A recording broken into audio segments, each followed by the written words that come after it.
During the first 3 months of 1929, fog in the Downs was a constant menace to shipping. It was so dense that the crews could not see the bows of their ships. The 7-man crew of the Gull Lightship always found some relief from these conditions below deck. The old wooden hull groaned with a familiar reassurance as the oil lamps cast shadows about the deck beams. The seamen's quarters were spotless. The brass fitments burnished bright and their dining table was scrubbed white. A kettle was constantly boiling on the stove. Each crew member supplied his own food for the 2-month stint on board. This was supplemented with fresh caught fish. The men, who were mostly ex-seamen, got on well together. Their ideals and beliefs were similar, and it was only their choice of tobacco that differed. Smoke from pipes and cigarettes lingered below decks. The job was a constant one. As one watch finished and the men climbed into their bunks, the next was on deck attending to their duties. As the mist became more intense, the foghorn was pressurised by a hand pump, and, with the aid of the ship's chronometer, the signal was blasted out at regular intervals. The sleeping crewmen became used to the monotonous siren. Although earplugs were issued, none bothered using them. In the early hours of the 18th of March 1929, the watch on deck of the lightship could hear the thumpings of engines from a large steamship. As they peered through the thick cold fog, the massive bells of the 7,844-ton city of York loomed above them, when suddenly the ship ploughed into the lightship. The crash of the light vessel's lantern breaking and the splinter of the wood echoed through the darkness. The Gull almost rolled over on her beam ends. Ice-cold water rushed into the gaping hole, extinguishing the oil lamps and galley fire. The captain and 5 men below jumped from their bunks, dazed. The 103-foot light vessel had been holed amidship. She quickly started to settle lower in the water. Although disorientated, the crew rushed topsides, but were washed into the sea as the lightship started to sink. Fortunately, the 2 men on deck watch had managed to launch the ship's lifeboat. This aided their rescue. The search for their captain, David Williams, was, however, in vain. When the Ellerman liner hit the lightship, her captain ordered the engines full astern and then stopped. Without delay, he picked up the lightship's crew from their lifeboat and provided them with hot drinks and dry clothes. At 4 a.m, he alerted the authorities ashore by wireless of the disaster. The Ramsgate lifeboat arrived 2 hours later and hauled it up on the wreck's position, only found the top of the lightship's mast and cage barely showing above the water. They were also surprised to find that 2 Dill boats were already on the scene.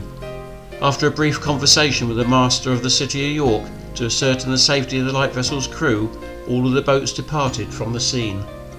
Harry Meakin's boat, the Lady Beatty, returned to the wreck after they were hired by Trinity House to act as an emergency lightship. When the 25-foot boat found her way back to the Gull, the 6 men tied a red flag onto the cage of the sunken vessel. By 8 a.m, the Lady Beatty's crew, equipped with a hand foghorn and pocket watch, gave a regulation blast every 2 minutes. The fog thickened and visibility went down to 6 yards. Their pangs of hunger from a missed breakfast were soon forgotten when a couple of ships using the channel nearly ran into the Lady Beatty. By noon, after the fog had lifted, several vessels, confused at not finding the Gull on station, started to wander close to the Goodwins. The Lady Beatty's crew were kept busy by waving and shouting to prevent other accidents happening.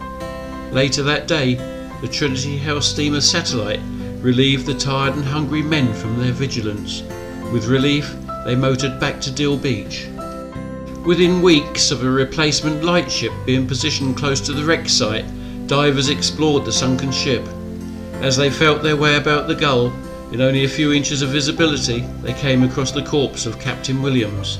They found him in a standing position, jammed against some woodwork. It was surmised he must have arisen at the sound of the collision, only to be trapped by moving furniture in his cabin. As the ship sank, his death by drowning would have been horrific. The body was eventually removed from its wooden tomb and brought to the surface. As the months went by, the Grimsby Salvage Company, Messrs Charlton and Company, were employed to recover the wreck. Their divers put wire strops around the sunken hull, which were then attached to 2 lighters. To make the lighters sink several feet, they were almost filled with water. The strops were tightened on the vessels at low tide and then the seawater was pumped out. As the tide rose, so did the barges with their dead weight strung below them. At high tide, the Gull was suspended 12 feet from the seabed, and the lighters were towed shorewards until the wreck grounded. Every low and high tide, this laborious routine was carried out until the beginning of July, when the ever-shortening strops held the wreck of the Gull a mere 500 yards off the beach at North Deal.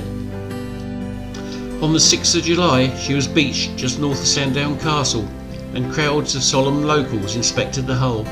She looked a sorry sight, with her iron fittings rusty and the raffle of the salvagemen's warps on her deck. It took 3 days for the Grimsby firm to patch up the gaping hole in her side, and the hulk was then towed to Ramsgate. When her refit was completed, she was put back into service as the brake light vessel. However, she was never a popular berth for the lightshipmen. Tales of a ghost walking below deck spread amongst the crews. Perhaps it was the lost spirit of the captain trying to find his way out of the sinking vessel.